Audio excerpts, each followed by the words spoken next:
Hey guys, tonight we begin with the absolute worst people the Middle Ages ever produced.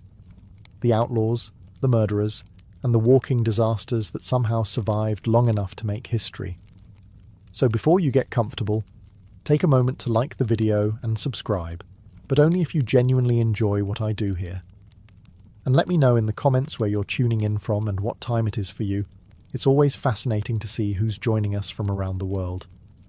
Now dim the lights, maybe turn on a fan for that soft background hum, and let's ease into tonight's dark, muddy journey together. If you think your career path has been chaotic, meet Eustace the Monk, a man who started as a Benedictine cleric and ended up as a pirate so annoying that both England and France tried to kill him, repeatedly. Born around 1170 in northern France, Eustace joined a monastery, presumably seeking peace, humility, and all the other things that sound good until you actually try them. After a few years of prayer and porridge, he realised he preferred the thrill of setting things on fire. So he left, robbed a few people, burned a few houses, and declared that God had called him to adventure. It's unclear whether God agreed. At some point, Eustace picked a fight with a noble named Renaud de Damartin, a feud that escalated from insults to arson faster than you can say, "Forgive us our trespasses." After losing his lands, Eustace turned to piracy, because if you can't win on land, you might as well start stealing other people's boats. He quickly became the most unpredictable man on the Channel. One year he was raiding France for King John of England. The next, he was raiding England for the French. Essentially, Eustace was a one-man NATO crisis. Chroniclers said he was a master of disguise, able to vanish into thin air, which probably just meant he was decent at running away in fog. He also claimed to have studied black magic. This was medieval shorthand for knows how to lie convincingly. Supposedly, he could summon storms and control the wind, though in reality, he probably just waited for bad weather and took credit. In 1217, Eustace's luck ran out at the Battle of Sandwich when the English caught him on his ship. He offered to pay ransom, which is adorable considering how much he'd already stolen. The English politely declined and cut off his head. They displayed it on the mast, which, in the 13th century, counted as both closure and interior decoration. To the French, he was a patriotic rogue. To the English, a demonic pest. To everyone else, he was proof that sometimes quitting the monastery isn't personal growth. It's just the start of a new crime spree. In the 14th century, Ireland didn't have many celebrities, but it did have Alice Keitler, who managed to become famous, rich, and accused of witchcraft, all before her fourth husband mysteriously died. Some people leave behind a legacy of good deeds. Alice left behind a trail of corpses and unanswered questions. She was born into money, married into more, and quickly realised that being a medieval woman with a functioning brain was suspicious enough. But when all four of her husbands died under what polite society called peculiar circumstances, that suspicion escalated into full-blown hysteria. The town of Kilkenny decided she was either a serial widow with terrible luck, or a witch with excellent aim. According to the official charges, Alice had a personal demon named Robin Artisan, who appeared as a black dog, a shadowy man, or possibly just a convenient excuse. She was accused of poisoning her husbands with powders, ointments, and unholy herbs, which sounds like witchcraft, but could also describe medieval medicine. Witnesses swore she sacrificed animals, chanted Latin backwards, and held secret parties with her coven. In other words, she was doing what everyone else in Kilkenny did on weekends, just with better marketing. The local bishop, Richard de la Drede, launched a moral crusade against her, because nothing says holy man like obsessively chasing a woman with money. Alice, being smart, immediately fled to England before anyone could light a torch. Her servant, Petronilla de Meath, wasn't so lucky. She was flogged, tortured, and burned alive, becoming Ireland's first recorded witch burning, and a grim reminder that medieval equality had a very specific ceiling. Alice vanished after that, never seen again. Some say she lived out her days in England, others claim she fled to Flanders, and one theory insists she married again, which, if true, proves she either had incredible confidence or an unstoppable hobby. Whether she was guilty or not doesn't really matter. In medieval Europe, wealth, independence, and an above-average survival rate were already witchcraft. Alice Keitler's real crime wasn't sorcery. It was outsmarting the system long enough to get away with it. And that, in the Middle Ages, was practically supernatural. If you ever needed proof that medieval nobility was a bad mix of power and untreated insanity, look no further than Gilles de Rais, France's wealthiest war hero turned full-time psychopath. Born in 1405, Gilles was everything the Middle Ages loved in a man: noble blood, military talent, and a castle large enough to require its own postal code. He fought alongside Joan of Arc, the teenage visionary who made grown men cry and the English reconsider their life choices. Gilles was her loyal companion, brave, devout, and probably the only man in 15th century France who showered twice a year voluntarily. But after Joan's execution, something inside him broke. Maybe it was grief, guilt, or just a deeply suppressed flair for chaos. He retired from war, built a theatre in his castle, and started staging bizarre plays featuring angels, demons, and himself in every starring role. From there, things went downhill fast, and by downhill, we mean directly into the abyss. Gilles surrounded himself with alchemists, astrologers, and other people who promised wealth in exchange for a few ingredients. Unfortunately, one of those ingredients was often human. Rumours spread that he was kidnapping children from nearby villages, hundreds, according to court records. Witnesses described rituals, candles, strange chants, and Gilles losing his temper whenever gold failed to appear. Basically, a medieval cryptocurrency experiment gone horribly wrong.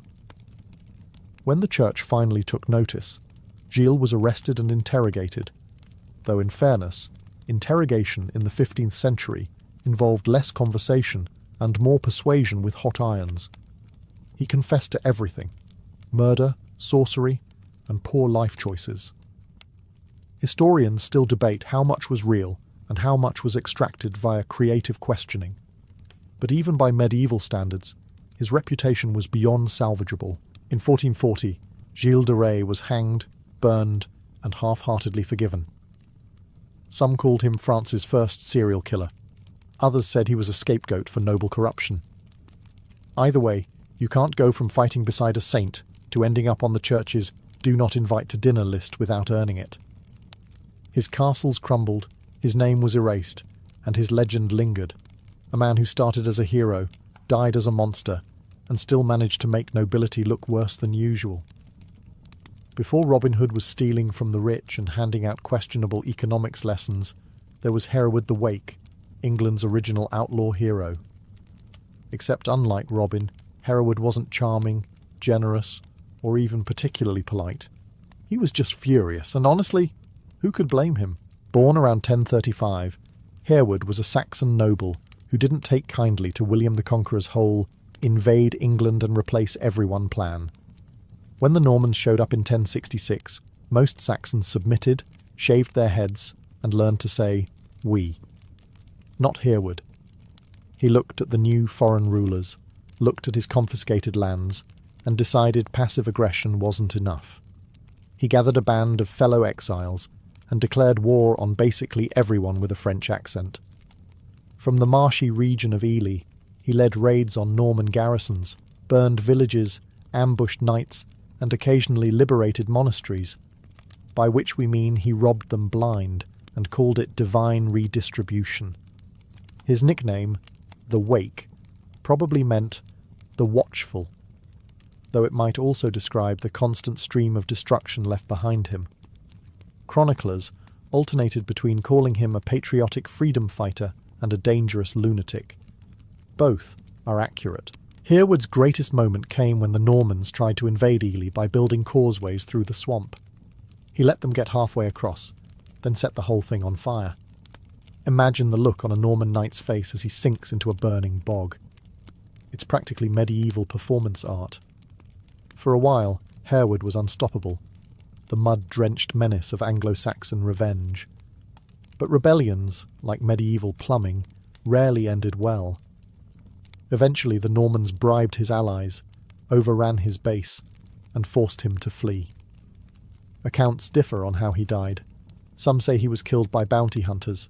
Others claim he lived quietly, plotting one last ambush that never came. Either way, his legend outlived him. To the English, he became the symbol of resistance, the man who refused to bow.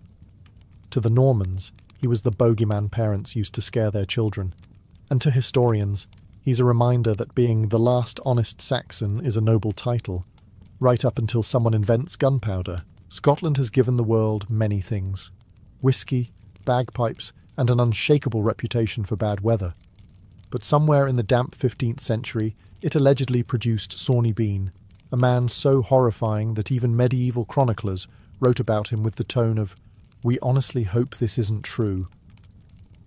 The story goes that Sawney Bean left home after deciding that honest work was beneath him, a sentiment shared by most aristocrats of the time. With his equally questionable wife, he settled in a coastal cave near Ayrshire, a location chosen for its convenient isolation and complete lack of witnesses.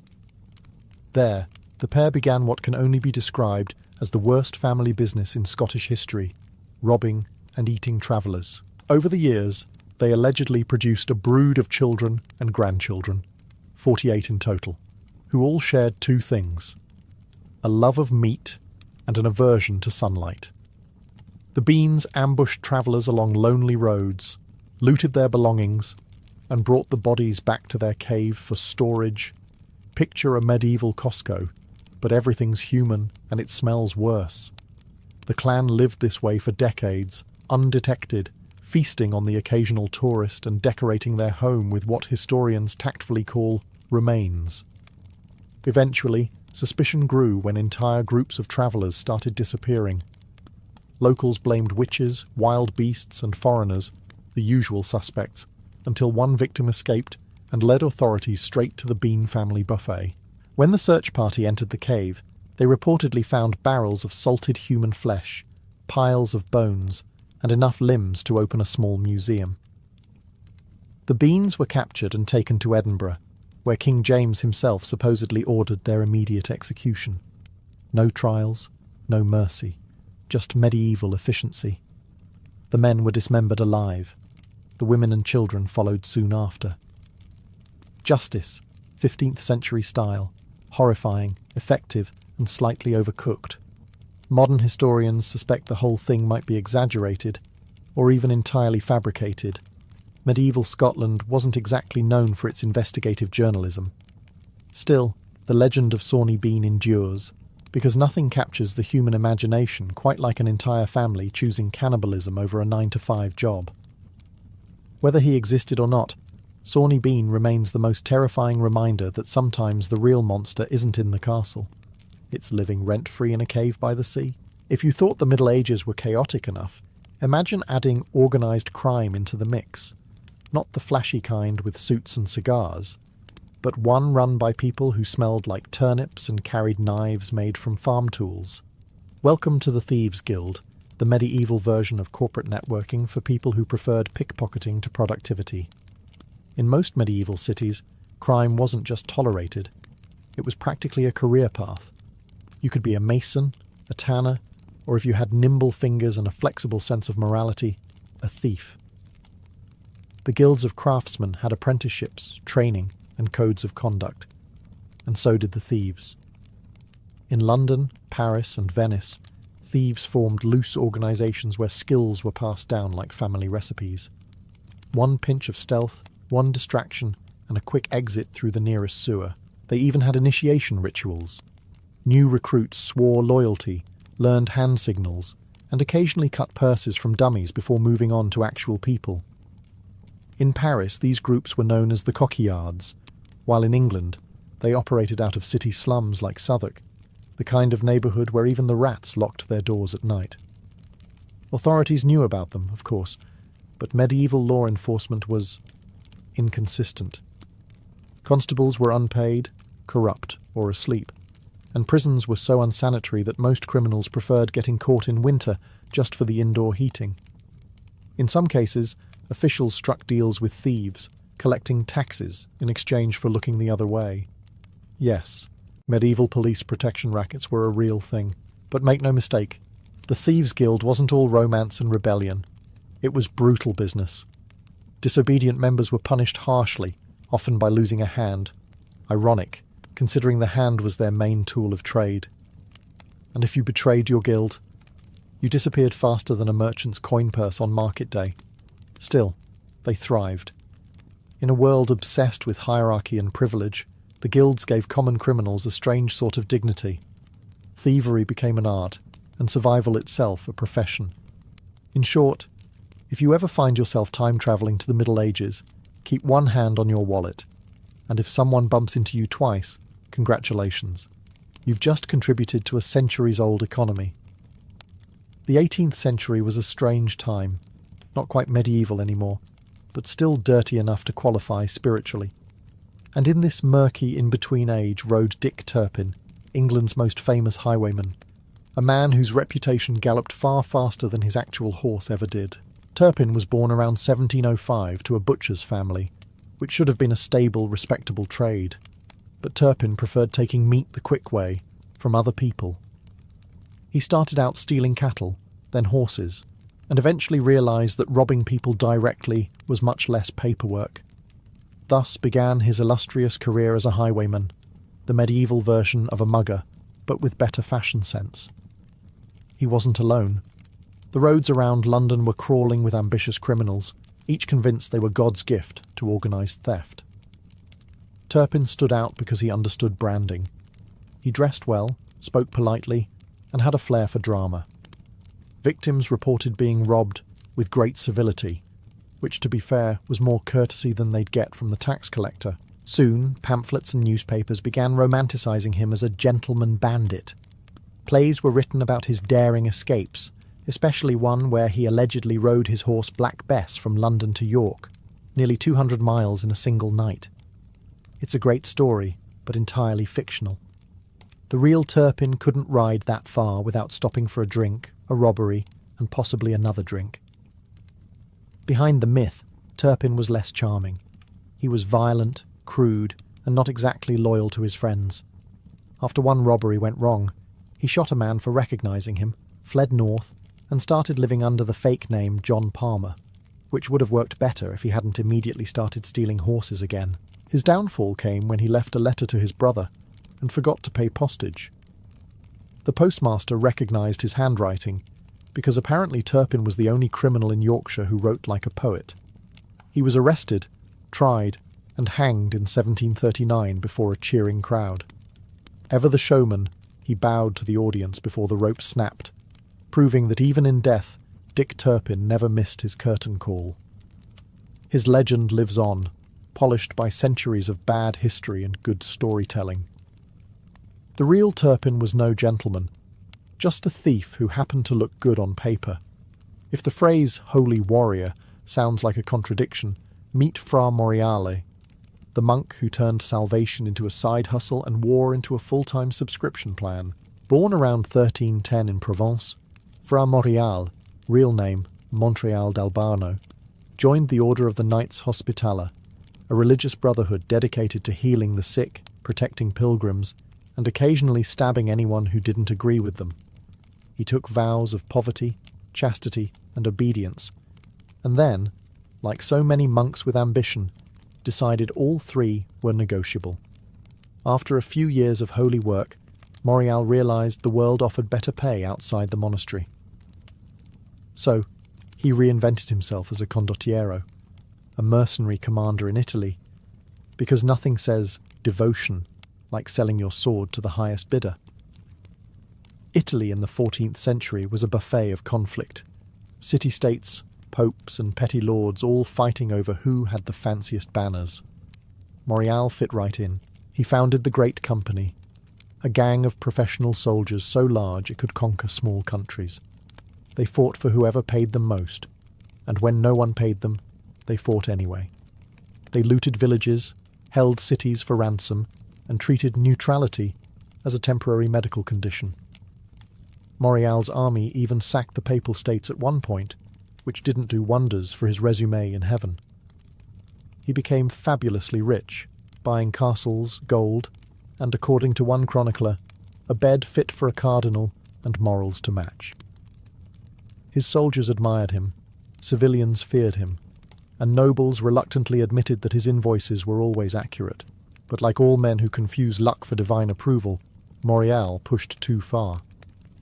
By 1354, his greed had alienated everyone, including the Pope. He was captured in Rome and executed by order of the Senate, who, in a rare burst of efficiency, killed him before he could bribe them. His body was thrown into the street, where the locals celebrated by looting his corpse. Irony, medieval edition. Fra Morreale's story is proof that you can take the man out of the monastery, but you can't take the monk out of moral bankruptcy. He died as he lived, loudly, profitably, and just slightly off script from the Bible. In 15th century France, long before the Mafia or MI6, there was a shadowy organisation known as the Coquillards, a criminal network so sophisticated it could have written a PowerPoint on medieval corruption for beginners. They operated mostly in Dijon, Burgundy, the kind of place where half the citizens were drunk, the other half were plotting, and everyone was related. The Coquillards weren't simple pickpockets. They were professionals, con artists, and master impersonators. If there was a coin to steal, a letter to forge, or a gullible noble to charm, they were already 3 steps ahead. Their name, Coquillards, came from the word for shell, a reference to the scallop shell worn by pilgrims. They'd pose as pious travellers returning from Santiago de Compostela, spouting religious jargon while quietly robbing their hosts blind. Think of them as medieval influencers. All image, no accountability. They spoke their own coded language, a secret argot filled with slang, symbols, and sarcasm. This wasn't just street talk, it was a full-blown subculture. A thief might call a purse a fish, a knife, a light, and an arrest a misfortune from God's left hand. The goal was to confuse everyone except your accomplices, and it worked beautifully. Even the court transcripts from their trials read like riddles written by people who'd smoked questionable herbs. The Coquillards specialised in fraud. They sold fake relics, a booming business in a country obsessed with saintly finger bones, wrote counterfeit documents, and ran travelling scams where one thief distracted a crowd while another relieved them of their belongings. On slow days they forged royal seals, a risky but profitable way to turn parchment into profit. Their downfall came when local authorities realised that an entire town was being outsmarted by men in stolen robes. The Duke of Burgundy launched a crackdown, arresting dozens. The trials were bizarrely theatrical. Some thieves defended themselves in flawless Latin, which was probably more shocking than the crimes. A few were executed, others disappeared, and the rest simply renamed the guild and carried on.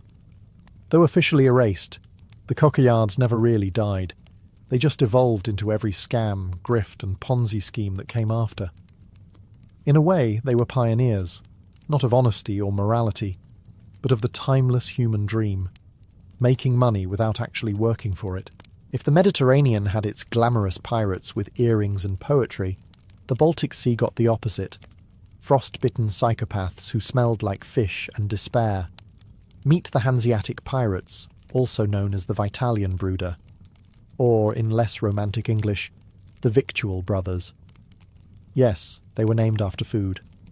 Nothing strikes fear into sailors like being boarded by men called the Snack Squad.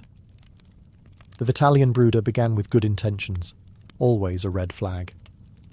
Around the late 14th century, the Duke of Mecklenburg hired them to deliver supplies, victuals, to Stockholm, which was under siege by the Danes. The pirates did their job, got paid, and then, as every mercenary does eventually, realised crime was far more fun than employment. Soon, they stopped delivering supplies and started stealing everything that floated. They raided merchant ships, kidnapped crews, and held coastal towns for ransom.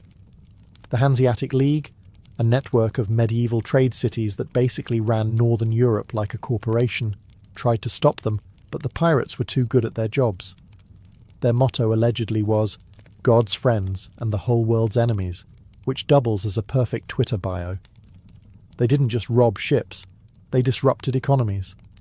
Grain prices skyrocketed, trade collapsed, and entire cities started paying them protection money. Imagine being extorted by men who couldn't spell extortion. Their base was the island of Gotland, which they turned into a pirate republic, complete with taverns, loot markets, and presumably some of the worst seafood in history.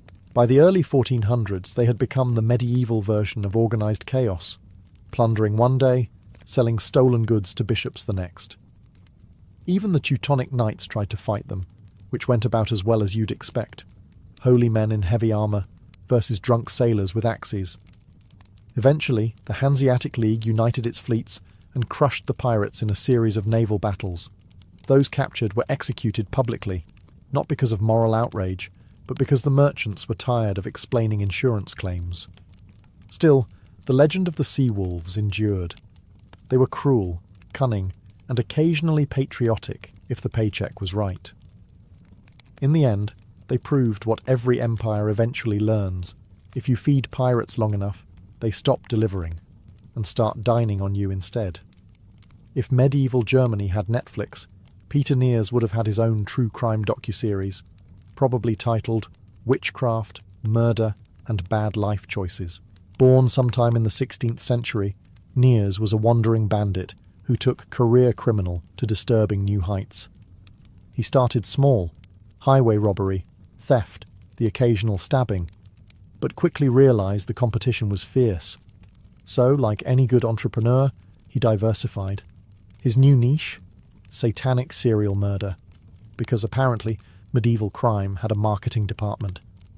Contemporary pamphlets claimed Nears murdered over 500 people, including pregnant women, whose unborn children he supposedly used for dark rituals. The number alone is ridiculous.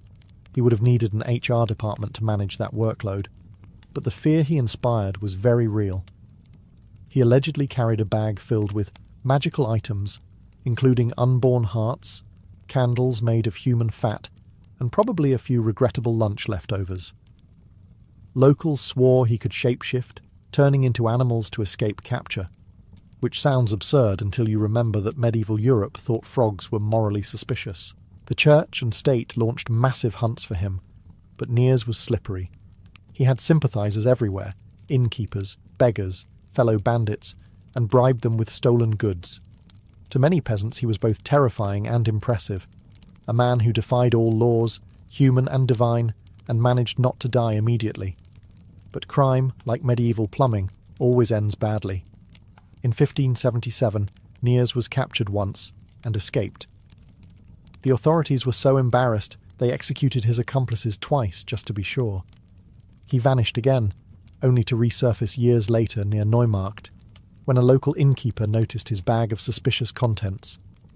Word spread fast, and within hours the most wanted man in Europe was arrested while trying to enjoy a quiet meal. His execution was designed for maximum discomfort. He was tortured for 2 days, broken on the wheel, and finally dismembered, a method medieval bureaucrats considered thorough closure.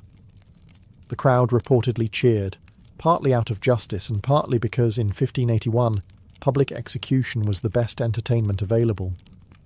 Whether he was truly a black magician or just a violent lunatic, Peter Nears remains medieval Europe's worst resume. A man so evil they needed 2 religions and 3 torture devices to make sure he stopped existing. Every so often, the Middle Ages produced a man who looked around at the mud, hunger and taxes and said, "You know what? No." One such man was Robert of Redesdale, an English rebel who proved that if life gives you feudalism, you can at least set it on fire. It was the summer of 1469, and England was halfway through the Wars of the Roses, a long-running family argument about who got to sit on the throne and ruin the economy next. While nobles slaughtered each other in decorative armour, peasants were left broke, hungry, and one tax away from revolution. Enter Robert. Historians don't agree on who he really was. Some say he was a disgruntled knight, others a common soldier, and one chronicler simply described him as an angry man with influence, which could also describe most of medieval England. Whatever his origins, Robert rallied thousands of peasants, farmers, and minor gentry under his banner. not with promises of liberty and justice, but with something far more powerful: revenge on the people who overcharged them for bread. The rebellion of Redesdale swept through northern England like a bad rumour. Castles were raided, manors burned, and officials were dragged out of their homes for the medieval equivalent of a performance review. Robert's army marched south, shouting slogans about reform, though it's likely most of them just wanted lunch and to see London once before dying. At first, it worked.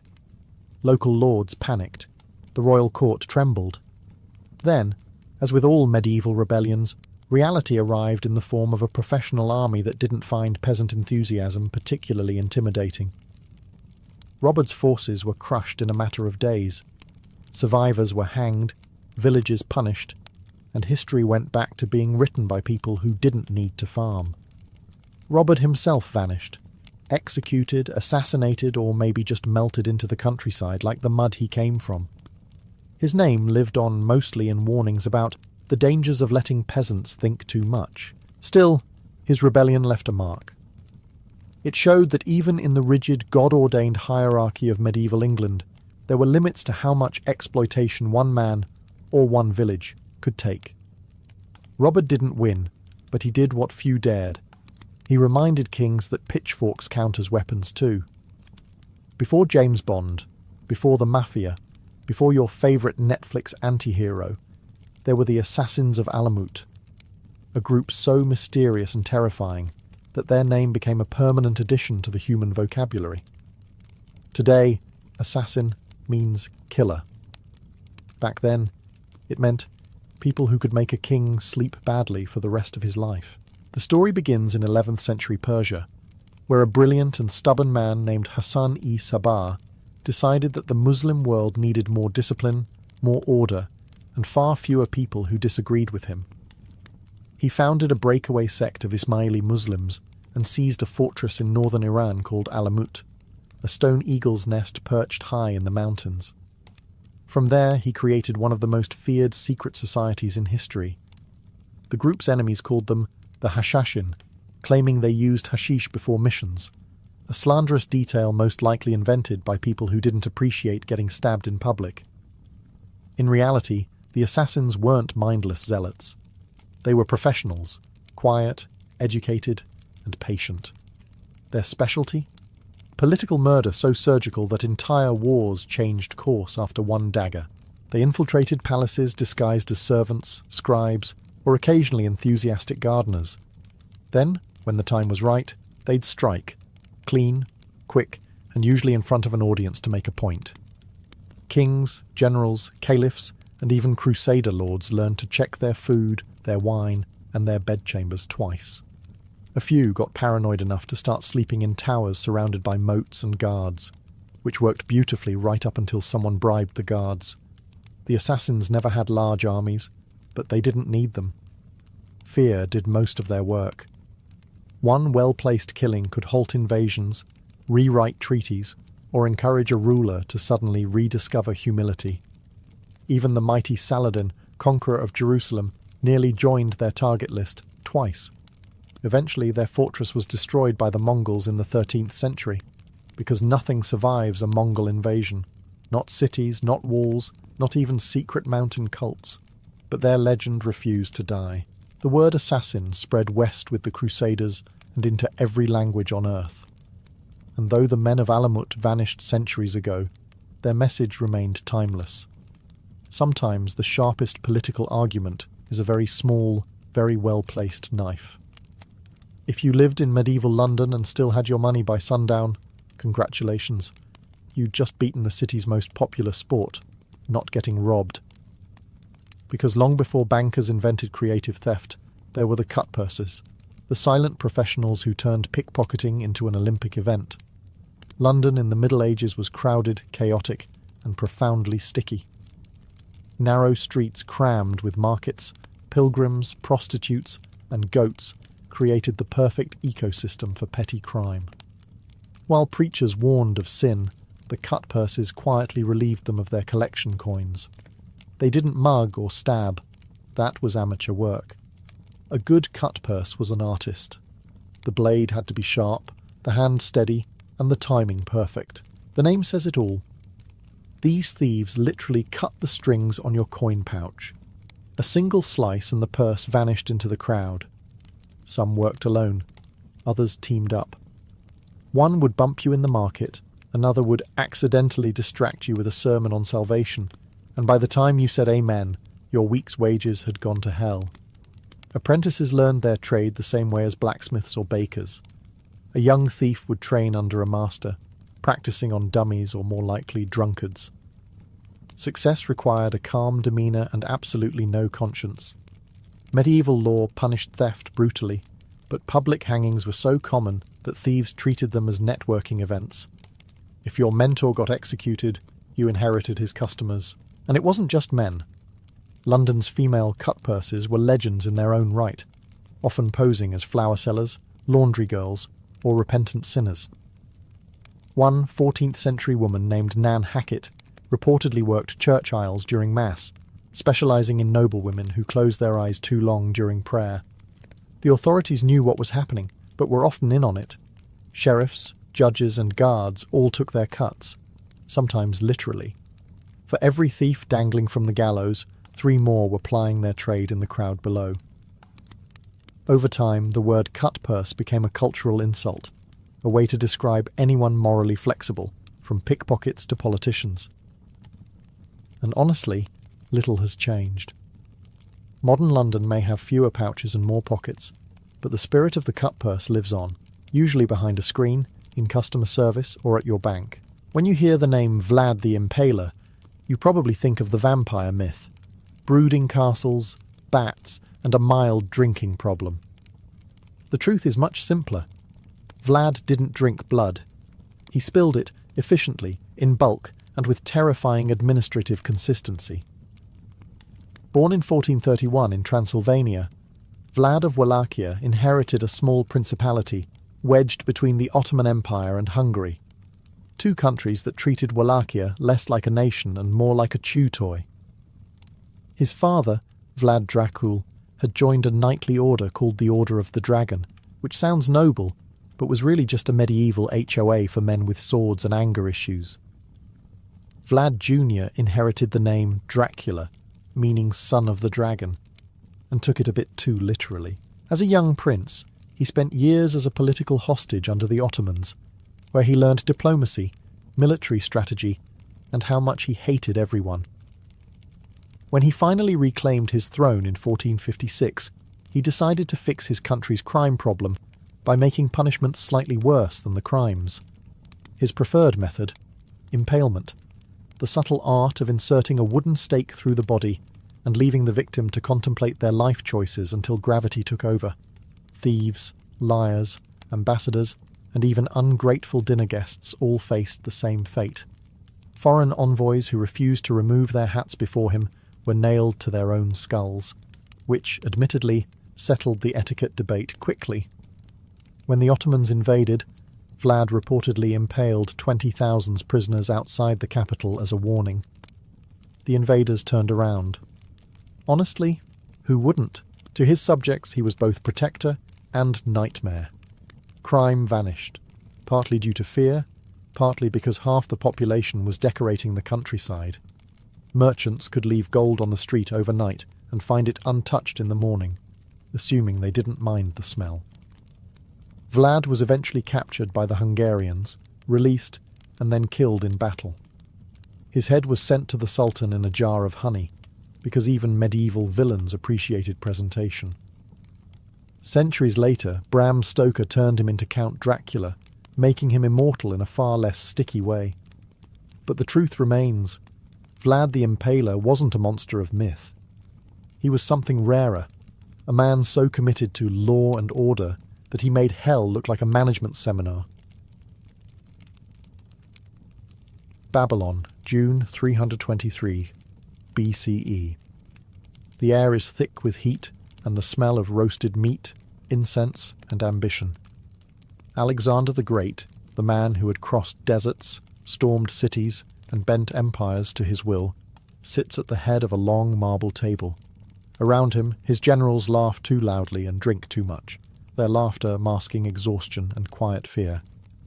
The feast is meant to celebrate plans for a new campaign into Arabia, but it feels more like a man daring the gods to notice him one last time. He's 32 years old and undefeated in battle, yet his body shows the toll of conquest. Scars crawl across his arms like faint white lightning.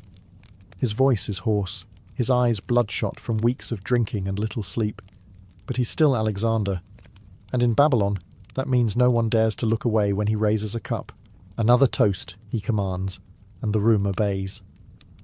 He drinks deeply, wine mixed with water, honey, and perhaps something else.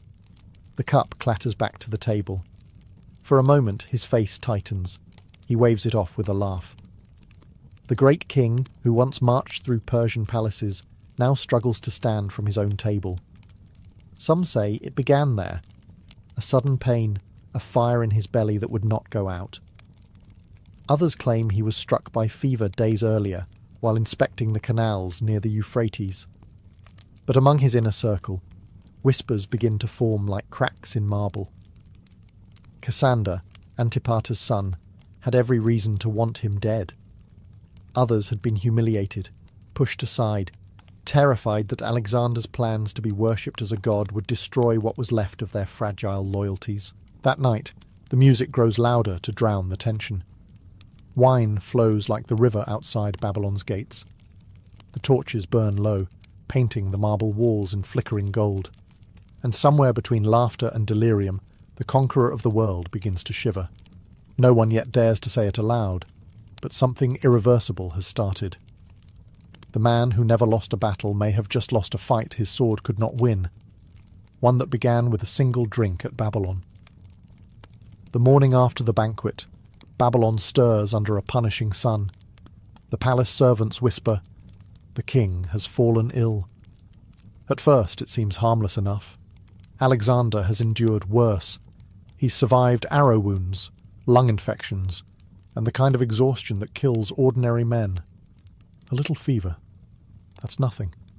Or so they think. He wakes drenched in sweat, his body trembling as though the whole empire inside him was shaking apart. When attendants offer him wine, he waves it away, muttering that it burns his throat.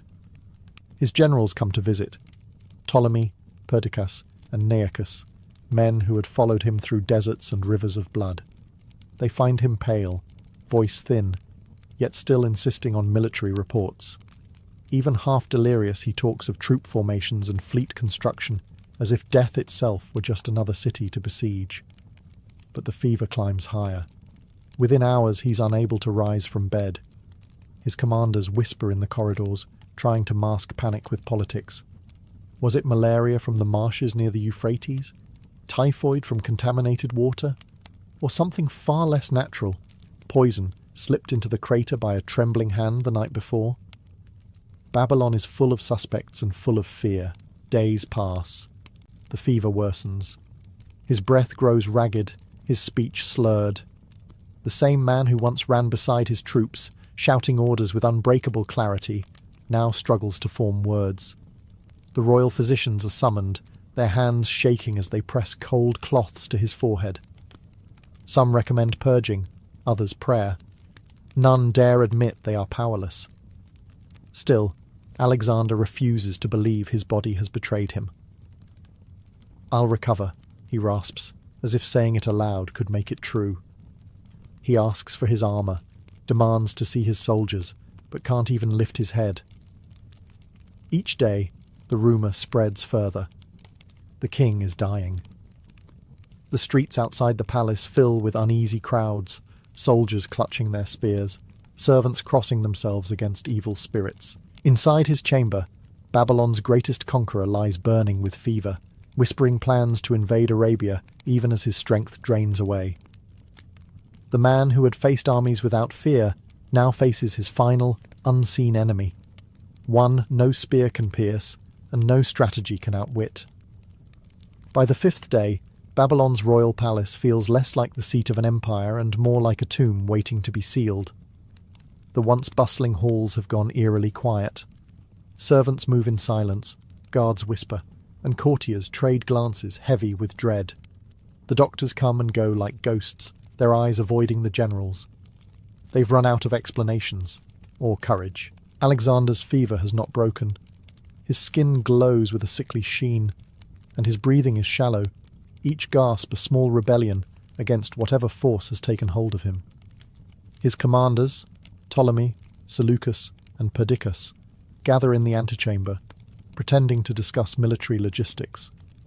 In truth, they're already calculating the impossible question: who rules the world when Alexander doesn't? No one dares to ask it aloud, but ambition has begun to stir beneath the sorrow. Babylon hums with concealed treachery. Every man in that chamber has dreamed at least once of wearing the crown, or at least holding a piece of the empire it represents. The longer Alexander lingers between life and death, the more dangerous the silence becomes. The king's voice, once loud enough to command thousands, is now barely a whisper. "Will I recover?" he asks the physicians. They bow, mutter assurances they don't believe, and flee the room as quickly as they entered. By evening, the corridors are filled with murmurs. Some claim the gods are punishing him for calling himself divine. Others whisper darker things. That poison, not plague, is to blame. Names are thrown around like daggers: Antipater, Cassander, Iolus, even Aristotle, his old teacher, rumoured to have provided the fatal recipe. Outside, soldiers kneel before the palace gates, praying for the health of their king. They followed him from Macedonia to India, across deserts and over mountains, believing he was untouchable. Now, for the first time, they sense the truth. He's mortal. That night, Babylon doesn't sleep. Torches burn low, casting long shadows over marble floors and terrified men. Inside the king's chamber, the sound of dripping water echoes softly, marking the hours. The physicians can do nothing but watch. The silence of the palace deepens, heavy and absolute, as if even the gods are holding their breath. By the 7th day, the fever has turned Alexander's chamber into a battlefield of whispers. His body lies motionless on a silk-draped bed, but his empire, from Greece to India, trembles on invisible fault lines. The generals gather daily at the palace, pretending to seek updates on his condition while secretly waging a different war, the one for succession. Perdiccas, the loyal lieutenant, claims he is only following Alexander's last commands, yet his eyes reveal calculation. Ptolemy, calm and smiling, masks ambition behind diplomacy. Seleucus stands silent, watching everyone, as if already measuring how long each man would last without a king to obey. The room reeks of incense, sweat, and deceit. The question gnaws at them all. Who inherits an empire built around one man's will? Alexander has no legitimate heir. His wife, Roxana, is pregnant, but the child's fate is uncertain. Some whisper that Heracles, his illegitimate son, could be proclaimed king. Others murmur that the generals should divide the realm, an idea that sounds like blasphemy, but tastes like freedom. Outside the sick room, Babylon's courtyards buzz with tension. The army waits, restless and suspicious. Macedonian veterans, hardened by decades of conquest, demand to see their commander. They will not take orders from anyone else. They mutter that if Alexander dies, they will choose their own leaders, a promise that chills the generals to their bones. Inside, the air grows staler by the hour. The royal physicians suggest rituals to appease the gods, desperate to look useful. Priests chant beside his bed, fanning the heavy incense smoke. Alexander, half-conscious, murmurs commands, perhaps to his troops, perhaps to shadows. His eyes open occasionally, glazed yet defiant. Even dying, he looks like a man about to issue an order that could change the world. The generals watch him, torn between loyalty and fear. They need him to live, but also dread what he'll do if he recovers and learns of their scheming. Every cough, every sigh feels like an omen. By nightfall, they stand in silence at the edge of his bed, pretending to pray. But each man's thoughts are elsewhere, on armies, provinces, and crowns waiting to be seized. In that dimly lit chamber, the world's most powerful men quietly begin to plan for a world without Alexander. By the 8th day, The palace gates can no longer hold back the tide. Thousands of soldiers, sunburned, scarred, and still loyal to the man who led them from Macedon to the edge of India, gather outside, demanding to see their king. Rumours have replaced orders. Some say he's recovering. Others whisper he's already dead, and that the generals are hiding it to divide the spoils in secret. Inside, the atmosphere grows unbearable. The scent of rot and burning oils mixes with the heavy perfume meant to mask it. The guards outside Alexander's chamber stand like statues, unsure whether they're protecting their king or guarding his corpse. The generals argue in hushed tones, but their voices still leak through the marble walls. Ptolemy urges calm. Perdiccas snaps that the men outside will riot if they aren't given proof of life. At last, they decide to let the army pass. One by one, the soldiers file through the great bronze doors. They come barefoot and unarmed, not as warriors, but as mourners. The line stretches endlessly through the palace courtyard, a living river of grief.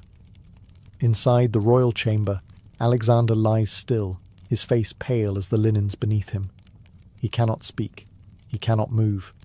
Yet as the men enter, something remarkable happens. When each soldier kneels beside the bed, Alexander opens his eyes, just enough to meet theirs. He raises his hand slightly, trembling but unmistakably alive. A faint smile crosses his lips, half a gesture, half a command. It is enough. The soldiers fall to their knees, some weeping openly. They whisper his name like a prayer. In their minds, he's still invincible, a god in human flesh who merely rests before the next campaign. But to the generals, the sight brings no comfort. They see the truth. The king who conquered the world can barely lift his arm. His strength is gone. His empire's glue, his charisma, his will, is evaporating. When the last soldier leaves, silence returns. The army outside chants his name into the night, unaware that the gesture they just witnessed was his final act of command. Inside, the torches flicker. Babylon holds its breath. The vigil has ended. The waiting for death begins. By the 10th day, the heat in Babylon feels unnatural, like the world itself has taken ill. Inside the palace, the air is thick with incense and despair. The greatest conqueror in history lies motionless, his chest rising only slightly with each breath. Around him, his generals, physicians, and servants hover in silence, pretending not to watch for the moment when his body gives out. Alexander's once bright eyes are half closed, pupils dull and unfocused. His lips move, forming words no one can hear. The physicians wet his mouth with water and honey, but he no longer swallows. The fever has hollowed him out, leaving only the echo of a man who once shouted orders above the clash of 1,000 spears. The generals draw close, knowing the end is near, but unwilling to face it. Ptolemy stands with folded arms, his face set in stone. Perdiccas paces like a caged wolf. Seleucus watches quietly, already calculating routes and borders in his mind.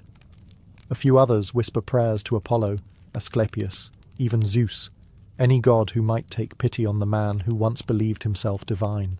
Then, at last, the silence breaks. Alexander asks for his soldiers. His voice is barely a rasp, but they understand.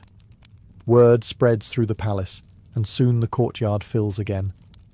One by one, the veterans who followed him across continents enter the chamber. Some kiss his hand, others simply bow, unable to speak. He gestures faintly toward his generals. A final act of unity or command, no one can tell. Someone leans close and asks who should rule after him. His eyes drift, his breathing slows. The words come out faint, almost lost to the air. To the strongest. A moment later, the hand that once held the fate of nations falls still. The torches flicker, as if the gods themselves exhaled. Outside, the chanting soldiers go silent, sensing what has happened before anyone tells them. For a heartbeat, Babylon is utterly still. No war cries, no footsteps, no sound. Just the weight of a death too large for one room to contain. The conqueror of the world has taken his final breath, and the world itself seems unsure how to continue without him. When the word spreads, it doesn't travel, it explodes. Babylon erupts in grief and disbelief. Soldiers tear their tunics, women wail from rooftops, and priests rush to the temples to offer sacrifices that feel meaningless now. The greatest man alive, the living God, is dead. And the empire he forged, that impossible patchwork of cultures and loyalties, shudders like a cracked statue. Inside the palace, chaos replaces ceremony. The generals argue in whispers that grow louder with every hour. Who speaks for the king now? Perdiccas demands they wait for official rites. Ptolemy insists on securing the treasury before looters smell weakness. Others talk of taking Alexander's body back to Macedon, but even that sparks a fight. Babylon has become a war council dressed in mourning clothes. Outside, thousands of soldiers kneel in the dust. Many refuse to believe the news. He cannot die, one mutters. He's Alexander. To them, he is not a man, but an idea, and ideas don't die of fever. They beg to see the body, to touch him, to prove that their god-king still breathes. When the gates finally open, the procession moves like a storm. Torches light the courtyard as the soldiers file in, silent but shaking. The body lies on a raised bier, draped in royal silk, the faint scent of embalming oil already in the air. His armour gleams beside him, the same bronze cuirass that had caught the sun at Gaugamela. Some of the veterans collapse to their knees, pounding their fists against the stone. Others whisper his name over and over, as though repetition could undo death. Even the elephants kept in the royal stables trumpet mournfully, spooked by the collective anguish. That night, Babylon doesn't sleep. Fires burn along the city walls, 1,000 small suns flickering against the desert sky. The markets are silent, the taverns empty. Every home glows with lamplight, every face looks toward the palace. For 12 years, Alexander's name had meant victory, destiny, divine favour. Now it means something heavier: loss. In the echoing streets of Babylon, a single truth settles like dust after battle. No one can rule the world forever, not even Alexander. Death did not end Alexander's wars. It merely changed the battlefield. Within days of his passing, Babylon's marble halls became a chessboard of ambition. The generals who once toasted his victories now plot in the same rooms, where his body lies embalmed in honey and myrrh. His corpse, radiant and eerily lifelike, becomes the most coveted relic on earth, the symbol of authority itself. Whoever possesses it, some whisper, holds the right to rule. Perdiccas, as commander of the royal army, takes charge of the arrangements. He declares that Alexander's body must be returned to Macedonia to rest beside his father, Philip II. The others nod politely while quietly planning theft. Ptolemy, the shrewd Macedonian stationed in Egypt, has other ideas. He believes the body belongs in a new capital, his capital, Alexandria. A dead god makes an excellent foundation for a living city. The golden funeral carriage is unlike anything the world has ever seen. A rolling temple, adorned with statues, columns, and a gilded canopy glittering under the sun. It will take months to reach Macedon, and everyone knows there are plenty of opportunities for it to change direction. As the procession departs Babylon, thousands of soldiers march alongside, weeping and silent. But behind them, the empire they fought for begins to unravel. Rival factions arm themselves. Letters are sent in secret. Assassins prepare to ensure one man's funeral becomes another man's coronation. True to form, Ptolemy strikes first. As the funeral procession crosses Syria, his forces intercept it. The guards, realizing they're outnumbered, surrender the cart without bloodshed. Alexander's body is taken to Egypt, not to Macedon, not to his homeland, but to the sands of the Nile. When news reaches Babylon, outrage mingles with resignation. Some call it theft, others call it destiny. After all, Alexander had always admired Egypt, had even been declared the son of Zeus Ammon there. Perhaps, they reason, he wanted to rest where he was worshipped as divine. But for his former generals, the theft is no holy act. It's a declaration of war. The age of Alexander ends not with peace or mourning, but with a scramble for his ghost. The man who united the world in life now divides it in death. In the months after his death, Alexander's empire fractures like glass dropped from Olympus. The unity he'd forced through charisma and conquest collapses under the weight of human greed. His generals, once bound by his brilliance, now carve the world into kingdoms. They call themselves diadochi, successors, but each behaves like a scavenger at a divine feast. Perdiccas claims to rule as regent for Roxana's unborn son Alexander, but the others do not recognize him. Ptolemy secures Egypt, guarding the stolen body like a holy relic. Antigonus takes Asia, Seleucus eyes Babylon, and Cassander seizes Greece. The empire of one man splinters into rival realms, each dripping with ambition and betrayal. Meanwhile, Alexander's corpse becomes more powerful than any living king. Ptolemy installs it in Memphis, then later moves it to a marble tomb in Alexandria, where pilgrims line up to see the man who once called himself the son of Zeus. Over the years, the tomb becomes a shrine, a political symbol, and eventually, a mystery. Its exact location vanishes from record, as if even death refused to pin him down. Stories begin to spread like wildfire. Some say Alexander never truly died, that he ascended to the gods who fathered him. Others claim his body refused to decay, proof of divine favour. Poets sing of his exploits, painting him as both conqueror and saint, tyrant and visionary. To the Greeks, he is Achilles reborn. To the Persians, a cursed destroyer. To later generations, a myth that will not fade. His soldiers, scattered across continents, carry his legend home. They tell of a man who dreamed bigger than the earth itself, who crossed deserts as if chasing the horizon, who wept because there were no worlds left to conquer. In their memories, the fever that killed him becomes something poetic, a punishment from jealous gods rather than disease. By the time centuries pass, no one agrees on how he died, only that he changed the course of history. Kings will borrow his name, generals will chase his shadow, and cities will rise on the ruins he left behind. Alexander the Great may have fallen in Babylon, but the myth he created, brilliant, ruthless, and immortal, never truly stopped marching. The year is 48 BCE.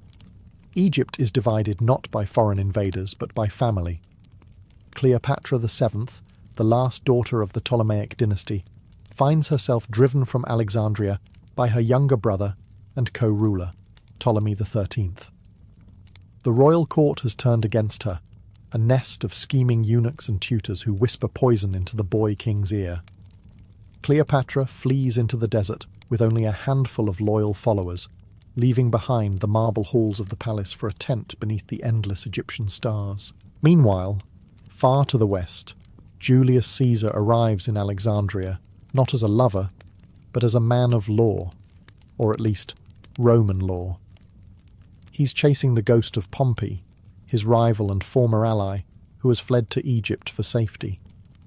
But when Caesar lands on Egyptian soil, he discovers a gruesome gift: Pompey's severed head, presented by Ptolemy's courtiers in a misguided attempt to please Rome.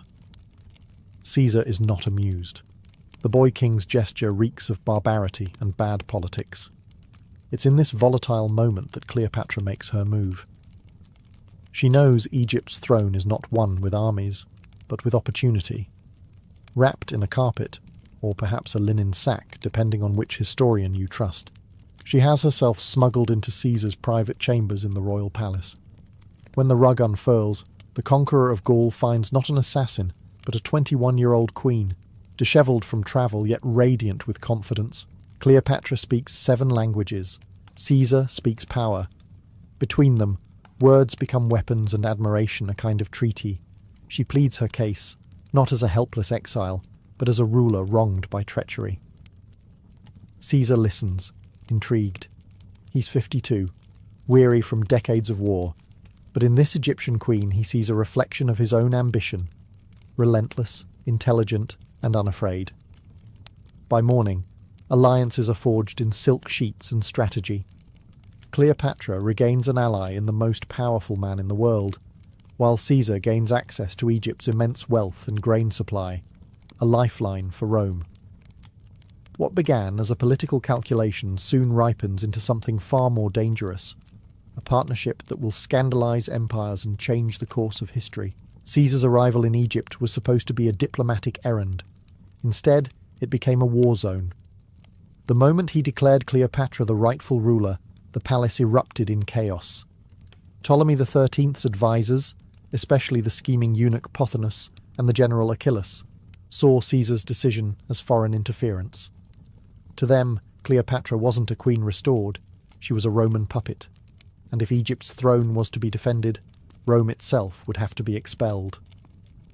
The city of Alexandria, once the jewel of the Mediterranean, turned into a battlefield.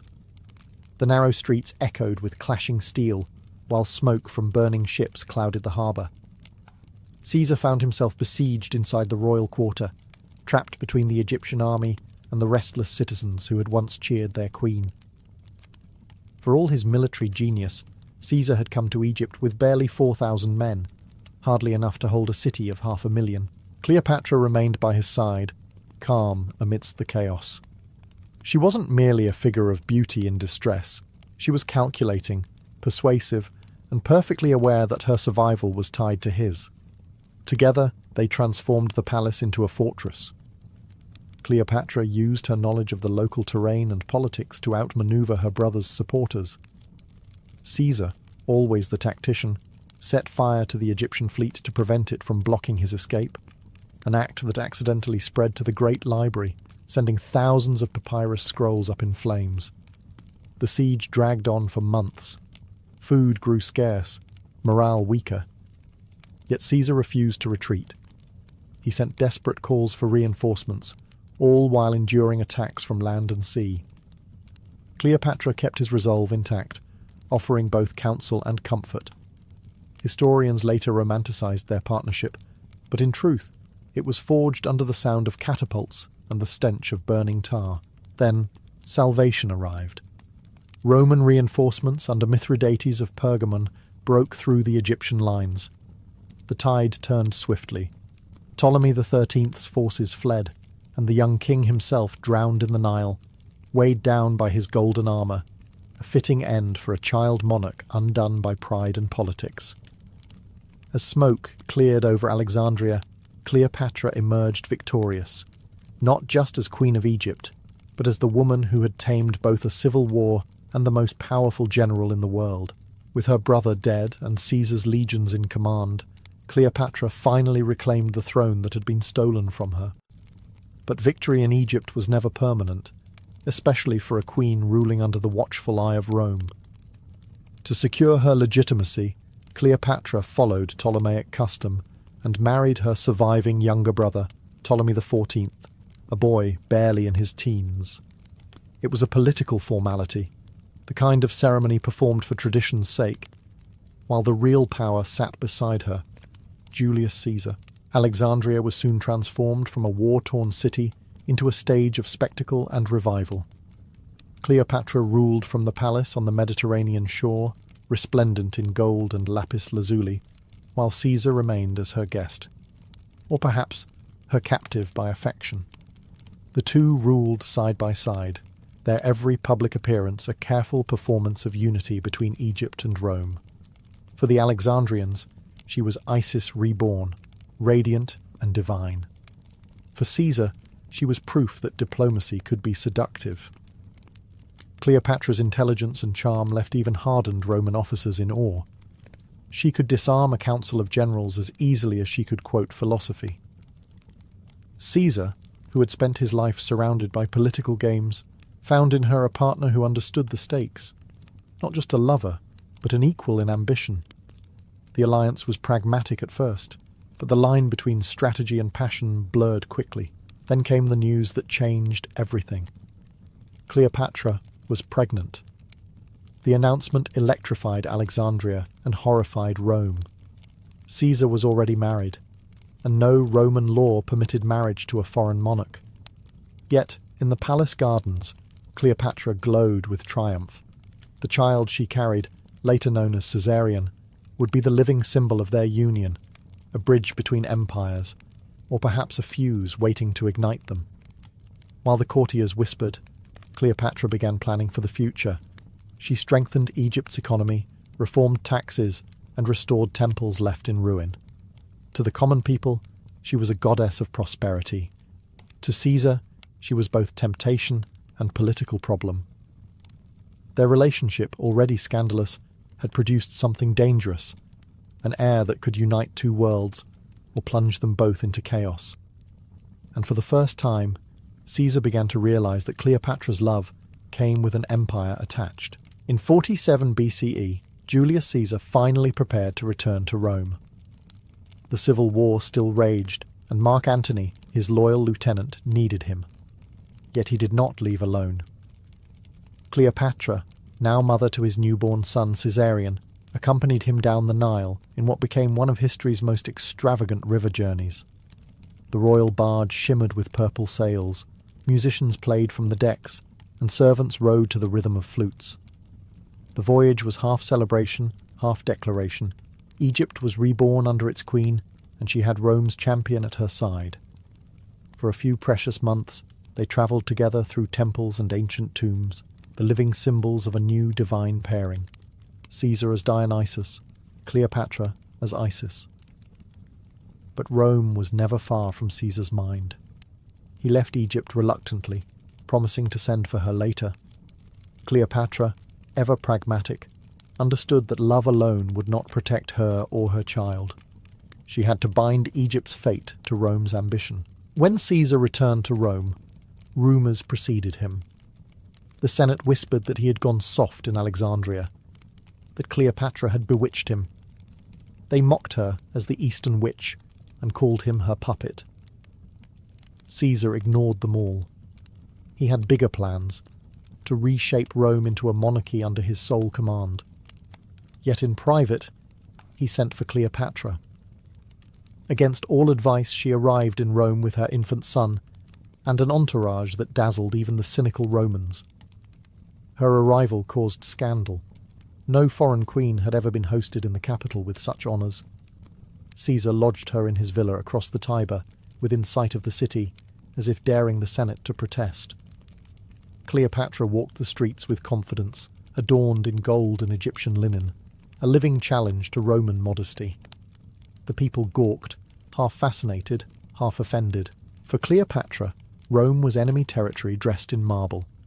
She spoke cautiously, observed everything, and charmed those who mattered, senators, philosophers, even Caesar's allies. Yet she knew she was walking on the edge of a blade. Caesar's affection protected her for now, but envy was already brewing in the marble halls of power. Behind the admiration and ceremony, daggers were being sharpened.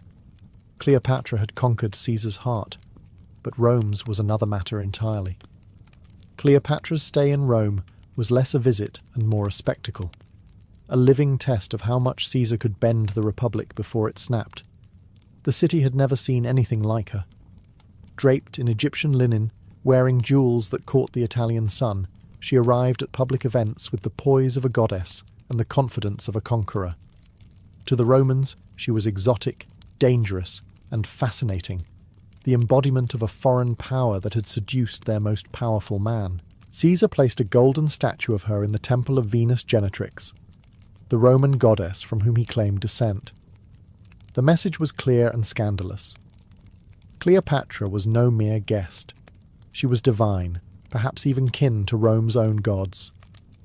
Senators seethed. To them, this was blasphemy, not worship, but humiliation.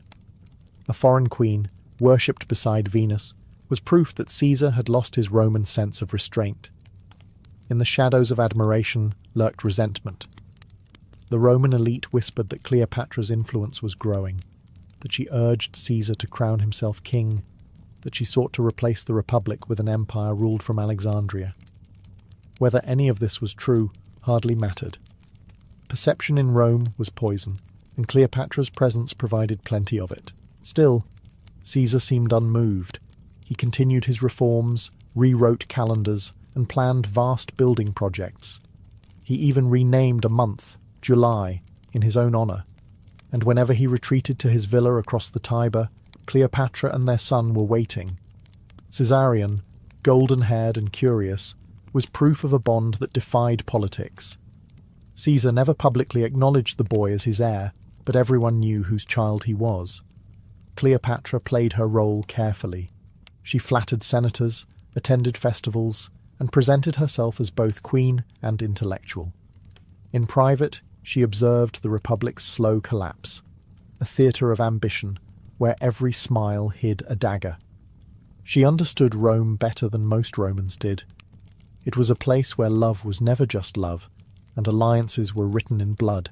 When omens began to appear, strange lights in the sky, prophetic warnings, Caesar laughed them off. Cleopatra did not. She had seen enough courts fall to know what envy and fear could do to powerful men. Rome, she sensed, was holding its breath, and not in admiration. By 44 BCE, Julius Caesar stood at the height of his power, and on the edge of a knife. He had been declared dictator perpetuo, dictator for life, an honour that sounded more like a curse to Rome's senators. Statues of him rose in the Forum. His image appeared on coins. To Romans, who still clung to the illusion of the Republic, it was blasphemy. To them, Caesar had become what every Roman feared most. A king, Cleopatra watched the unfolding drama from her villa across the Tiber. She saw the shifting glances, the tense silences in the Senate. Her instincts, sharpened by years of palace intrigue, told her what Caesar refused to see. Power never rests unchallenged. She urged him to be cautious, to trust no one, but Caesar was too confident. He had survived battles, mutinies, and assassins before. In his mind, destiny was his ally. The omens grew darker. A seer warned him to beware the Ides of March. His wife, Calpurnia, dreamed of his death and begged him not to attend the Senate that day. Cleopatra's own priests, interpreting the stars, foresaw blood upon the eagle's seat. But Caesar laughed. "Cowards die many times before their deaths," he said, brushing off the warnings. On the morning of the 15th, he entered the theatre of Pompey. The irony of the location lost on no one. It was beneath the statue of his old rival that his fate awaited. Surrounded by men he considered allies, Caesar took his seat. Then came the first dagger, and another, then 20 more. When he finally saw Brutus among them, the man he trusted like a son, his strength faltered. "Et tu, Brute?" he whispered, or so legend claims, before collapsing at the base of Pompey's statue. In a single moment, Rome's most powerful man became a lifeless body on a marble floor. Outside, the city trembled. Rumours flew across the Tiber like smoke. Caesar is dead. Cleopatra, hearing the news, locked herself in her quarters with Caesarion, her mind already racing. Love and politics had always been intertwined, and now both had drawn blood. For Rome, it was the end of a dictator. For Cleopatra, it was the beginning of a reckoning. Panic swept through Rome like wildfire. The Senate that had slain Caesar thought it had saved the Republic. Instead, it had unleashed chaos. Crowds filled the streets, demanding vengeance. Soldiers loyal to Caesar's memory prowled the Forum, chanting his name. Bonfires burned late into the night, as if the city itself were trying to purge its guilt. Amid the confusion, Cleopatra knew one truth. Rome was no longer safe. She had arrived as a guest of the most powerful man in the world. Now she was the lover of a murdered tyrant, the foreign queen blamed for his downfall. The whispers began almost immediately, that she had bewitched Caesar, that her influence had driven him toward monarchy, that the daggers had been meant as much for her as for him. Rome, which had once admired her exotic charm, now spat her name like a curse. Cleopatra's villa across the Tiber became a fortress of fear. Servants fled. Roman officials avoided her. Messengers arrived with conflicting news. Caesar's body had been burned in the Forum. His friend Mark Antony had seized control of the army. The assassins had fled the city. Cleopatra waited, calculating her next move. She had seen how quickly love turned to ruin, and Egypt, her Egypt, could not be left undefended. One night, under a moonless sky, she slipped away. Her ships, waiting quietly at Ostia, sailed before dawn. The voyage home was silent and tense. Each creak of the deck seemed to echo with memories. Laughter shared with Caesar, the cries of Rome on fire, the faint murmur of her child sleeping below deck. Caesarion was her last link to him, and perhaps her greatest danger. If Rome learned of his parentage, the boy could become both a prize and a target. When Alexandria's lighthouse appeared on the horizon, Cleopatra exhaled for the first time in weeks.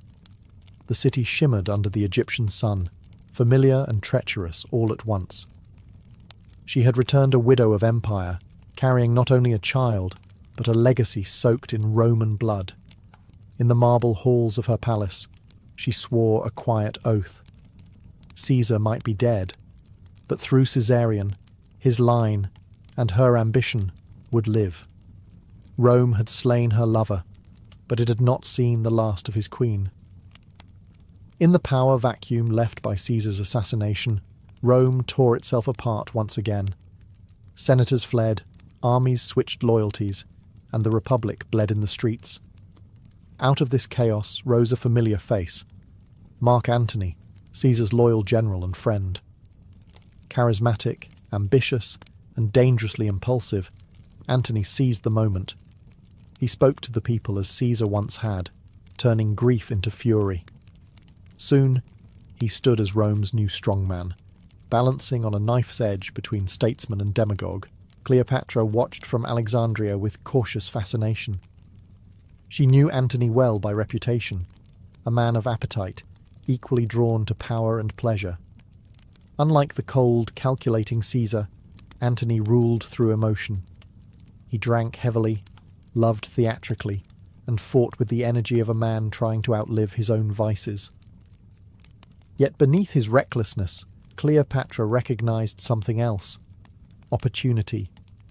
Rome's fragile balance fractured again when Octavian, Caesar's adopted heir, challenged Antony's authority. The two men entered into a tense alliance, each pretending to serve the Republic while plotting its final destruction. In this dance of ambition, Egypt became essential once more. Antony needed ships, money, and grain. Cleopatra had all three, and a keen understanding of how to make a Roman kneel.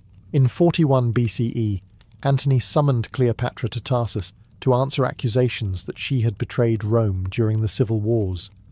Most rulers would have gone trembling. Cleopatra arrived as a goddess. Her golden barge sailed up the Cydnus River with purple sails billowing in the wind, silver oars flashing in the sunlight. Incense drifted across the water. Attendants dressed as cupids fanned her throne. Antony, waiting on the shore, found himself watching a legend come to life. When Cleopatra stepped ashore, she didn't bow. She greeted Antony as an equal, a performance both political and personal. Within days, he was captivated. The meeting that was supposed to be an interrogation became a coronation of desire. Cleopatra knew exactly what she was doing.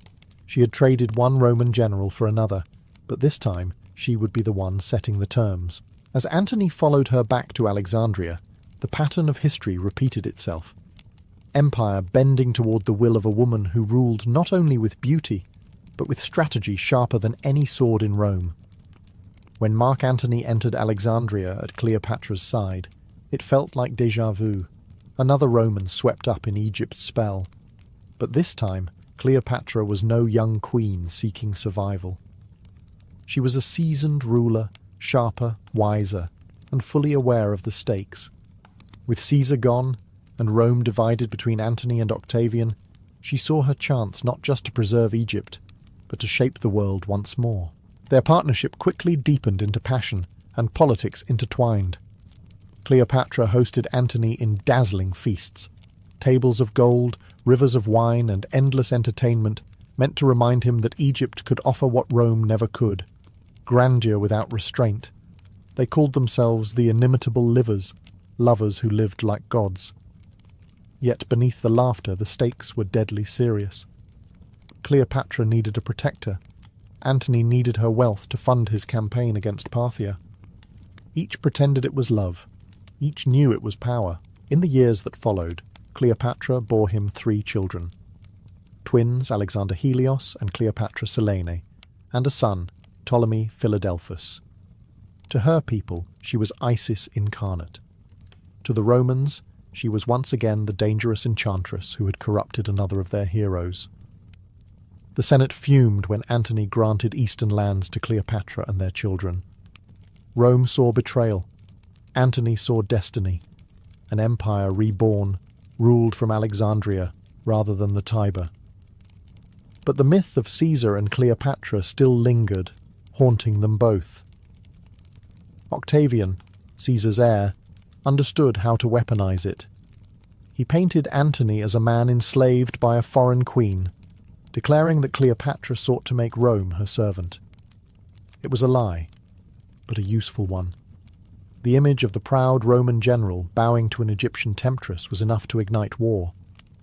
When the final conflict came, the Battle of Actium, it would destroy them both. But that is another story, one that ends in tragedy and immortality. For now, as the sun set over the Nile, Cleopatra stood on her palace balcony, her children sleeping and Antony laughing below. She had loved 2 Romans and outlived both in legend. Their empires would fade, but her myth, the Queen of Kings, the woman who ensnared Rome itself, would never die. In ancient Egypt, death was not the end. It was the beginning of eternity. Life on earth was seen as a fleeting test, a brief rehearsal for the great voyage to the afterlife.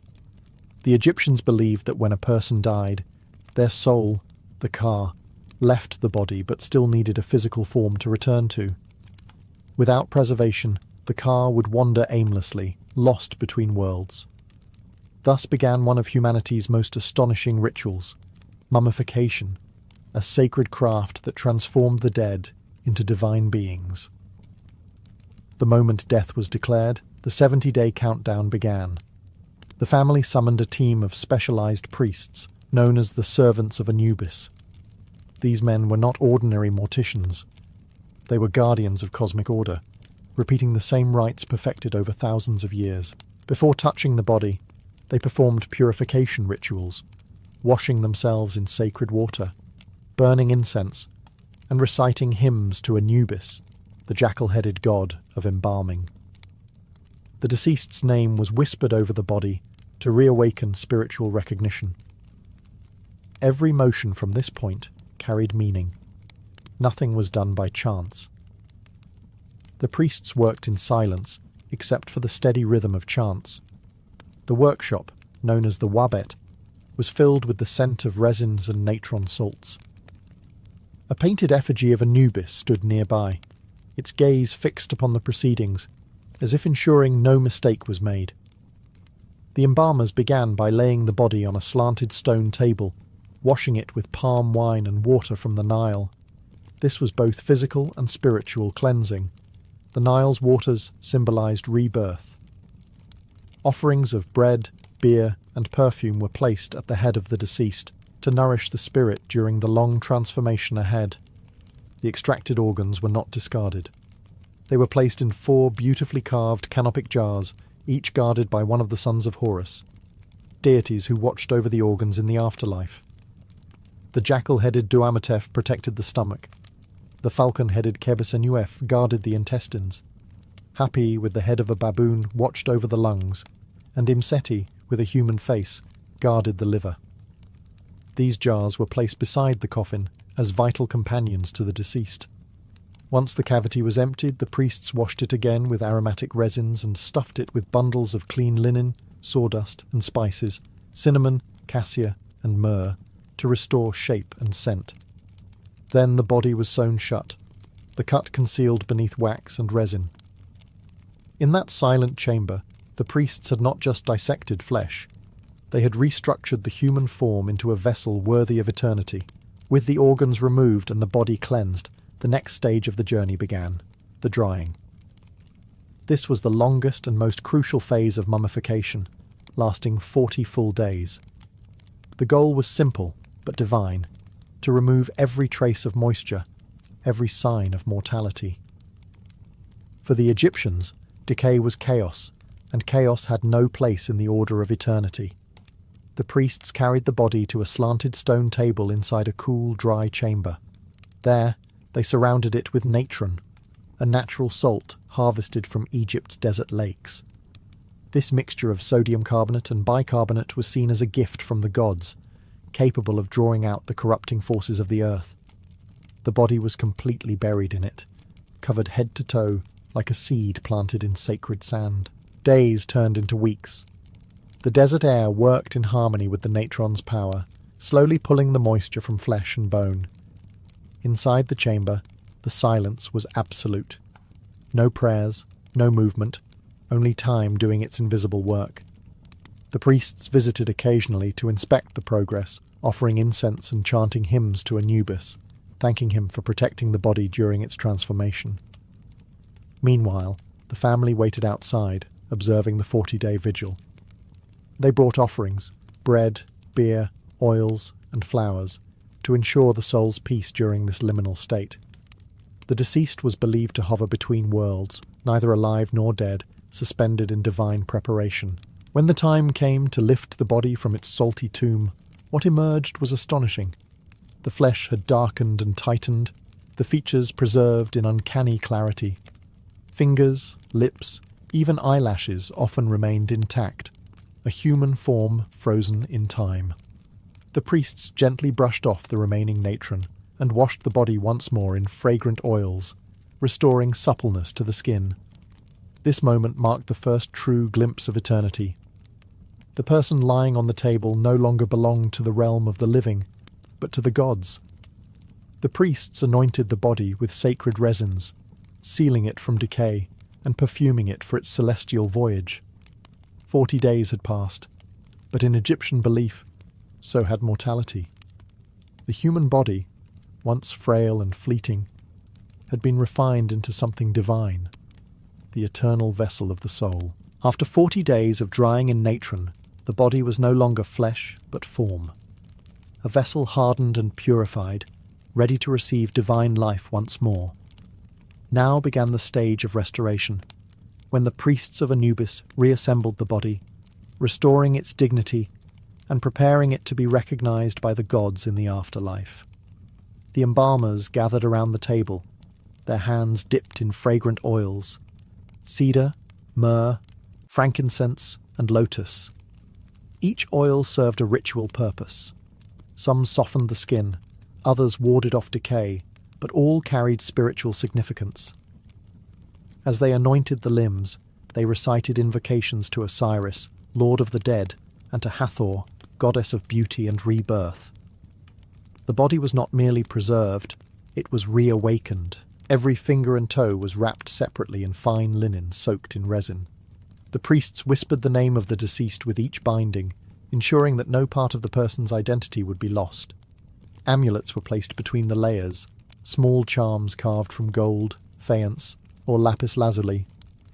Each symbol served a protective role: the scarab to renew life, the eye of Horus to grant healing, the ankh to ensure resurrection.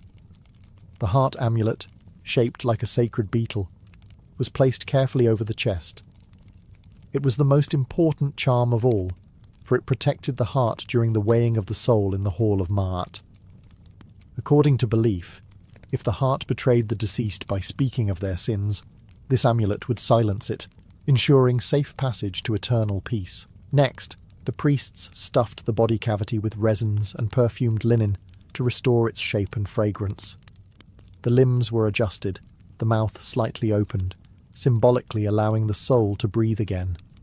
Then, the chief embalmer, masked as Anubis, touched the forehead with his bronze tool, blessing the body with words known as the ritual of transformation. By the time the anointing was complete, the once human figure had become divine. The scent of oils filled the chamber like incense from the heavens. To the priests, this was the moment of rebirth, the soul's return to its purified temple. the mortal had been reshaped into something eternal, a body now worthy of being called the house of a god. The wrapping was the most sacred and symbolically charged stage of mummification, a ritual that transformed the body from a mortal shell into an eternal being. The priests approached it as both ceremony and craft, moving with rhythmic precision, guided by prayers older than the pyramids themselves. The body, now cleansed and anointed, was placed upon a long wooden board.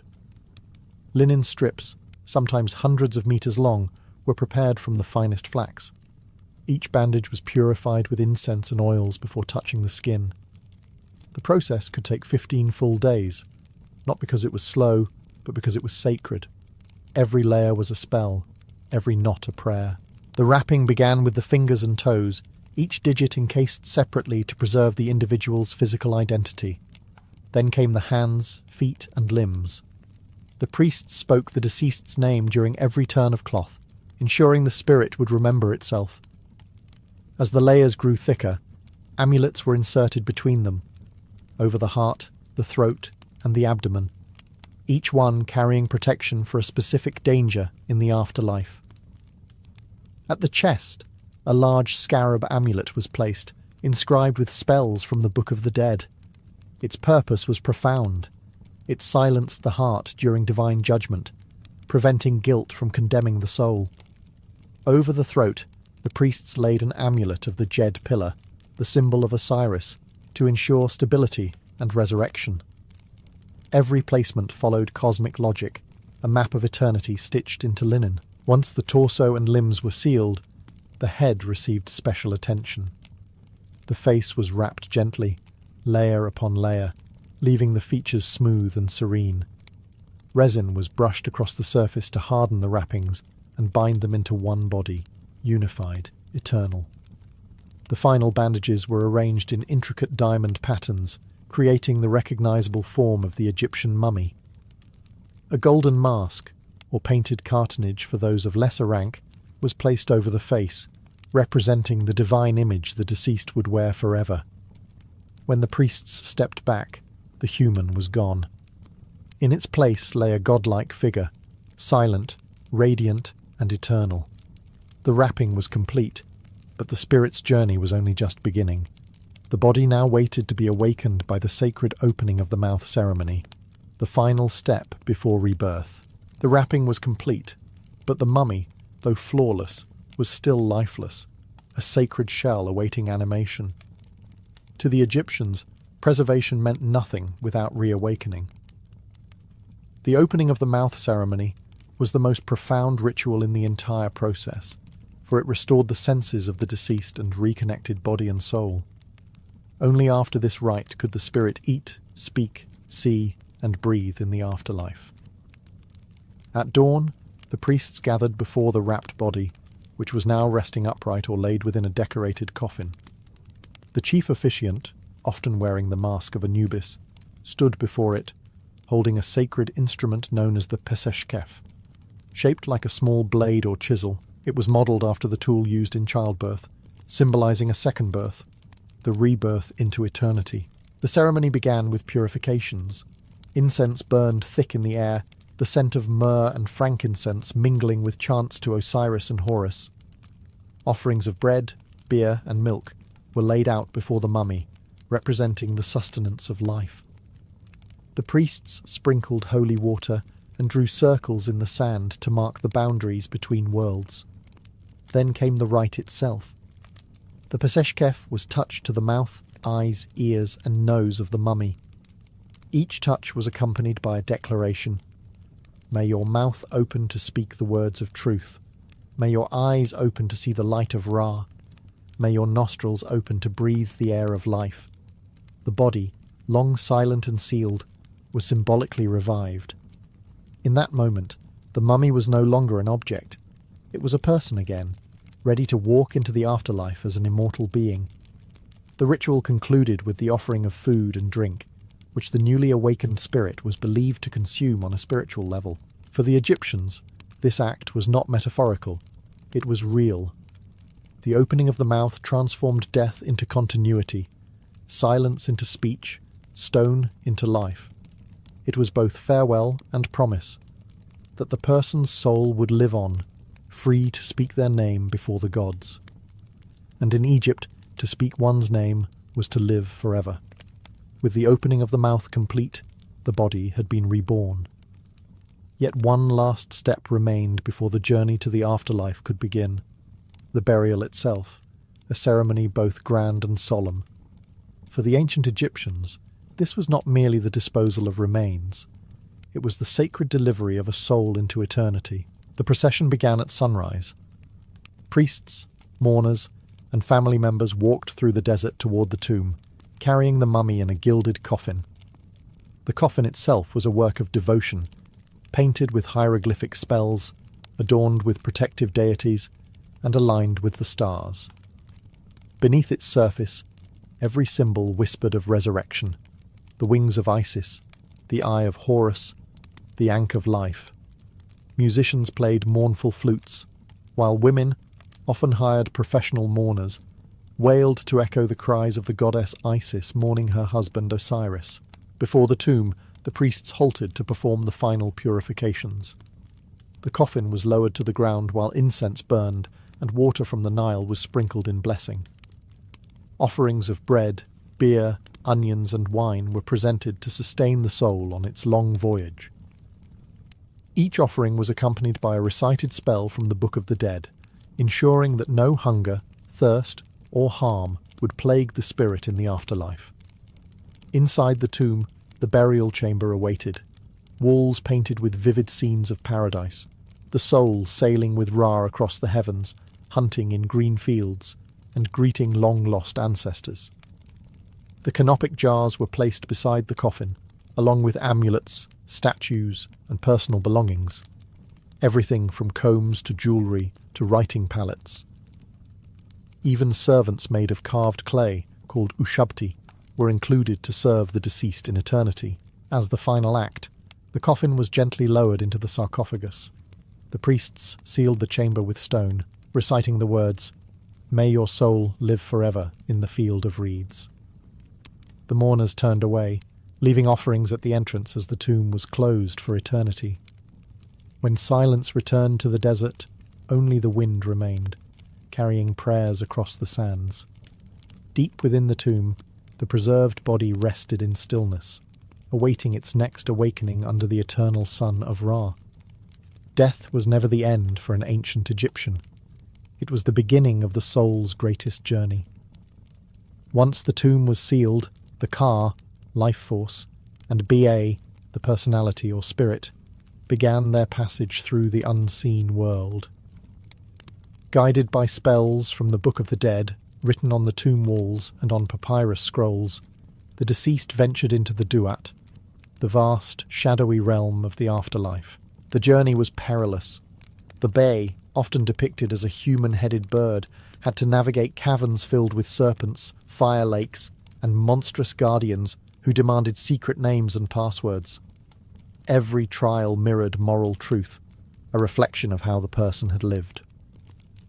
The heart, still resting inside the mummified chest, remembered all deeds, both noble and shameful. Eventually, the soul reached the Hall of Ma'at, the place of divine judgment. There, before the 42 gods, Anubis weighed the heart on a golden scale against the feather of Ma'at, the symbol of truth and cosmic balance. Thoth, the ibis-headed god of wisdom, recorded the result. If the heart was light, it meant the person had lived with integrity. If heavy with sin, it was cast to Amit, the devourer, part lion, crocodile, and hippopotamus, who would consume it, ending the soul forever. For those who passed the test, Osiris himself, the resurrected god of the underworld, welcomed them.